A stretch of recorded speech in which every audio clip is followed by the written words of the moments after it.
Hello friends, welcome to Nagaratna cooking channel. ನಾನಿವತ್ತು ಸಣ್ಣ ರವದ ಉಪ್ಪಿಟ್ಟು ಮಾಡಿ ತೋರಿಸುತ್ತೀನಿ. ಈಗ ಅದಕ್ಕೆ ಬೇಕಾಗಿರೋದು ಸಣ್ಣ ರವೆ 1 ಕಪ್. ಈಗ ಈ ಥರ ಬಿಳಿ ರವೆ, ಬಾಂಬೆ ರವೆ ಅಂತೀವಲ್ಲ ಆ ಥರ. ಸಣ್ಣಗೆ ಹೆಚ್ಚಿದ ಕೊತ್ತಂಬರಿ, ಸಣ್ಣಗೆ ಹೆಚ್ಚಿದ 1 ಈರುಳ್ಳಿ, ಸಾಸಿವೆ, ಜೀರಿಗೆ, ಉದ್ದಿನಬೇಳೆ, ಉಪ್ಪು, ಶೇಂಗಾ ಕಾಳು 10 ಗ್ರಾಮ್, ಸಣ್ಣಗೆ ಹೆಚ್ಚಿ ಪೇಸ್ಟ್ ಮಾಡಿದ 4 ರಿಂದ 5 ಮೆಣಸಿನಕಾಯಿ ಪೇಸ್ಟ್, ಅರ್ಧ ನಿಂಬೆಹಣ್ಣು. ಈಗ ಮಾಡಿ ತೋರಿಸ್ತೀನಿ.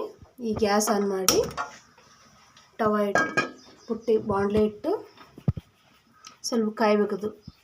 ಕಾದ ನಂತರ ಆಯಿಲ್ ಹಾಕಿ ಈಗ 2 ರಿಂದ 3 ಚಮಚ ಆಯಿಲ್ ಹಾಕಿ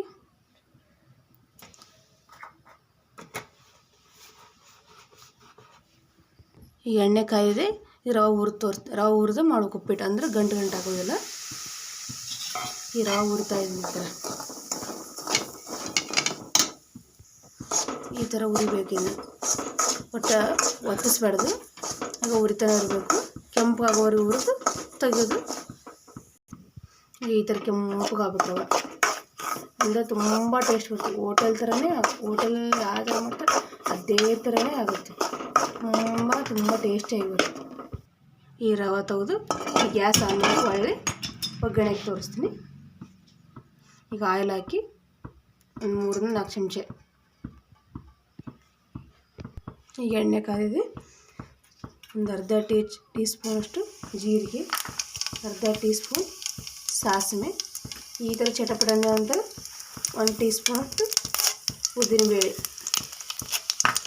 10 ಗ್ರಾಮ್ ಶೇಂಗಾ ಕಾಳು. ಈ ಕೆಂಪು ಆಗೋವರೆಗೂ ಈ ಥರ ಬಾಡಿಸ್ಬೇಕು. ಈ ಸಣ್ಣ ಹೆಚ್ಚಿದ 1 ಕಪ್ ಈರುಳ್ಳಿ,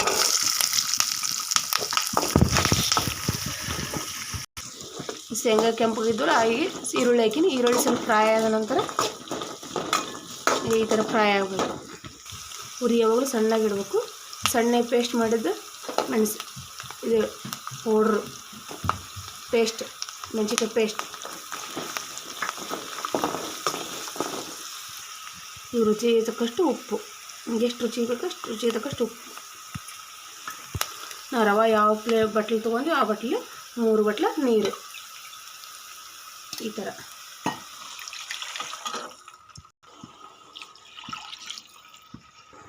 ಈ ಥರ 3 ಕಪ್ ಅಂದರೆ 1 ಕಪ್ಪಿಗೆ 3 ಕಪ್ ನೀರು ಹಾಕಬೇಕು.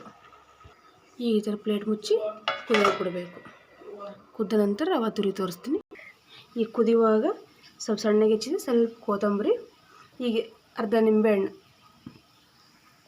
ಈ ಥರ ನಿಂಬೆಹಣ್ಣು ರಸ ಅರ್ಧ ಹಾಕಿಸಿ ಈಗ ಈ ಥರ ಕುದಿಯುವಾಗ ಈ ರವಾನ ಸಣ್ಣಗಾಗಿ ಈ ಥರ ತೆಗಿತಾ ಇದ್ದೀನಿ. ಅಂದರೆ ಹೊಟ್ಟೆ ಗಂಟಾಗೋದಿಲ್ಲ.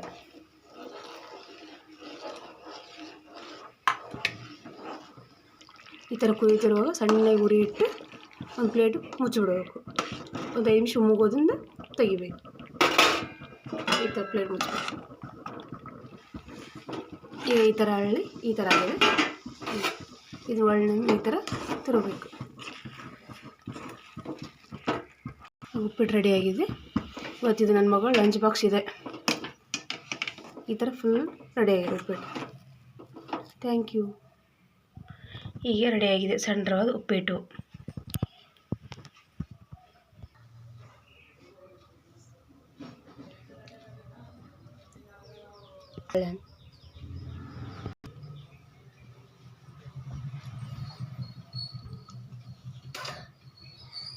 Super,